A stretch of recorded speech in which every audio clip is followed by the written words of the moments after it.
Hi all, இன்றைக்கி Sunday vlog தான் பார்க்க போகிறோம். ஸோ மார்னிங் பிரேக்ஃபாஸ்ட் பார்த்திங்கன்னா அவல் உப்புமா. ஸோ அதுக்கு அவல் வந்து நல்லா வாஷ் பண்ணி எடுத்துக்கிட்டேன். ஸோ தண்ணி ஊற்றி ஊற வச்சுருங்க ஒரு 10 to 15 மினிட்ஸ். அதுக்கப்புறம் ஒரு வானலில் எண்ணெய் ஊற்றி கடுகு, காஞ்ச மிளகா, கடலைப்பருப்பு, உளுத்தம் பருப்பு, கருவேப்பிலை, ஆனியன், தேவையான அளவு சால்ட் இதெல்லாம் போட்டு நல்லா ஃப்ரை பண்ணுங்கள். ஆனியன் வந்து கோல்டன் கலராக வந்ததுக்கப்புறம் நம்ம ஊற வச்சுருக்க அவலை தண்ணி வடித்து எடுத்து இதோட ஆட் பண்ணிக்கணும். தேவையான அளவு சால்ட் பார்த்துக்கோங்க.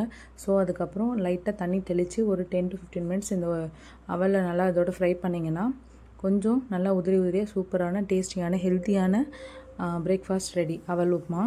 ஸோ அதுக்கப்புறம் லாஸ்ட் வீக்காக வந்து என்னால் க்ரீன் ஜூஸ் எடுக்கிற வீடியோ போட முடியல, பிகாஸ் அவுட் ஆஃப் ஸ்டேஷனில் இருந்தேன். ஸோ நாளையிலேருந்து அந்த வீடியோ வரும் நம்ம சேனலில். நெக்ஸ்ட்டு மாப்பிள்ளை சம்பா அரிசி இல்லை இட்லி செய்கிறதுக்காக 3 டம்ளர் மாப்பிள்ளை சம்பா அரிசி, 3/4 டம்ளர் பச்சரிசி, 3/4 டம்ளர் உளுந்து, இது எல்லாத்தையும் எடுத்து நல்லா வாஷ் பண்ணி 8 ஹவர்ஸ் ஊறணும். ஸோ நான் வந்து இப்போ ஊற வச்சுருக்கேன். 8 ஹவர்ஸ் கழித்து இந்த பேட்டர் ரெடி பண்ணிவிட்டு நான் உங்களுக்கு நெக்ஸ்ட் வீடியோவில் ஷேர் பண்ணுறேன். இட்லியும் ஊற்றலாம், தோசையும் ஊற்றலாம். ஸோ ஹெல்த்தியான ரெசிபியும் கூட.